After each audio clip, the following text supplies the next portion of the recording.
அண்மைச் செய்தி. தமிழ்நாட்டில் காலியாக உள்ள 5 தொகுதிகளுக்கு இடைத்தேர்தல் அறிவிக்க தடை விதித்து உயர்நீதிமன்றம் அதிரடி உத்தரவினை பிறப்பித்திருக்கிறது. அண்மைச் செய்தியாக பார்த்து வருகிறோம். திருச்சி கிழக்கு, பெருந்துறை, அம்பாசமுத்திரம், விராலிமலை, கரூர் தொகுதிகளுக்கு இடைத்தேர்தல் அறிவிக்க தடை விதித்து உயர்நீதிமன்றம் அதிரடி உத்தரவானது பிறப்பித்திருக்கிறது. 5 தொகுதிகளிலும் எம்எல்ஏவாக தேர்வானவர்களின் வெற்றியை எதிர்த்து தொடரப்பட்ட வழக்கு நிலுவையில் உள்ளதாக கூறி தடையானது விதிக்கப்பட்டிருக்கிறது. அண்மைச் செய்தியாக பார்த்து வருகிறோம்.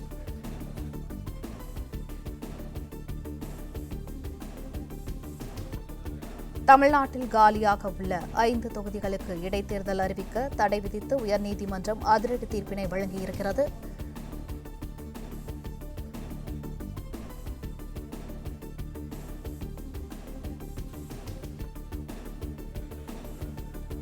திருச்சி கிழக்கு, பெருந்துறை, அம்பாசமுத்திரம், விராலிமலை, கரூர் தொகுதிகளுக்கு இடைத்தேர்தல் அறிவிக்க தடை விதித்து உயர்நீதிமன்றம் அதிரடி உத்தரவினை பிறப்பித்திருக்கிறது. அண்மைச் செய்தியாக பார்த்து வருகிறோம்.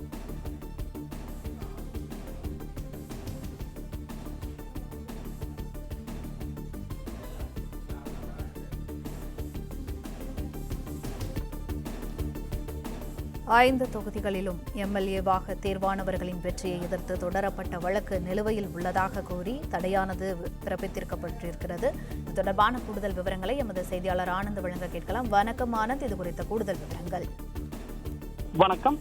தேர்தல் வழக்கு நிலுவையில் உள்ள திருச்சி கிழக்கு, கரூர், விராலிமலை, பெருந்துறை, அம்பாசமுத்திரம் ஆகிய தொகுதிகளுக்கு இடைத்தேர்தல் அறிவிக்க தேர்தல் ஆணையத்திற்கு இடைக்கால தடை விதித்து சென்னை உயர்நீதிமன்றம் உத்தரவிட்டிருக்கிறது.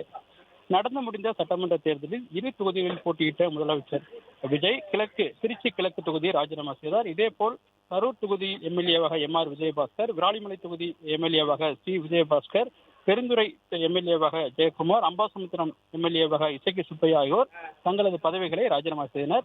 இவர்களின் வெற்றி எதிர்த்து தேர்தல் வழக்கு நிலுவையில் உள்ள நிலையில் இந்த தொகுதிகளுக்கு இடைத்தேர்தல் அறிவிக்க தடை விதிக்க வேண்டும் என கோரி திருநெல்வேலி மாவட்டத்தைச் சேர்ந்த வெங்கடாஜலபதி என்பவர் சென்னை உயர்நீதிமன்றத்தில் பொதுநல மனு தாக்கல் செய்திருந்தார்.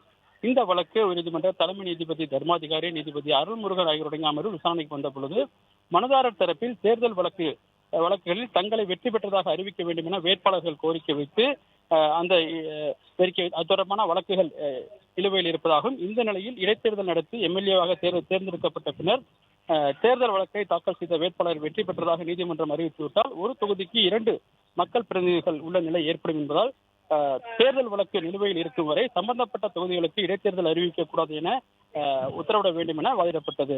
தேர்தல் ஆணையம் தரப்பில் தேர்தல் வழக்குகள் குறித்த ஆவணங்கள் இன்னும் தங்களுக்கு முழுமையாக கிடைக்கப்பெறவில்லை எனவும், இதனால் இந்த நிலையில் இந்த நிலைப்பாட்டையும் தங்கள் தரப்பில் தெரிவிக்க முடியாது எனவும் தேர்தல் ஆணையம் தரப்பில் தெரிவிக்கப்பட்டிருந்தது.